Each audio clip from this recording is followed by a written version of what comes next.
حضرت یزید بن شجرہ رحمۃ اللہ علیہ فرماتے ہیں کہ جیسے سمندر کے کنارے ہوتے ہیں ایسے ہی جہنم کے بھی کنارے ہیں۔ جہنمی جب جہنم کے عذاب سے بہت تنگ ہو جائیں گے تو اللہ سے عذاب میں کمی کی درخواست کریں گے، تو حکم ہوگا کہ جہنم کے کناروں پہ چلے جاؤ۔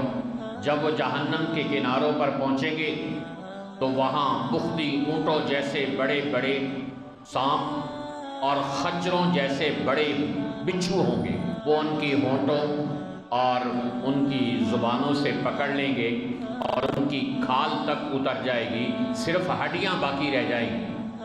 تو کوئی پکارنے والا پکارے گا، کیا ان بچھوؤں اور سانپوں کے ڈسنے سے اور تمہاری کھال اتار لینے سے تمہیں تکلیف ہو رہی ہے؟ تو یہ کہیں گے جی ہمیں تکلیف ہو رہی ہے۔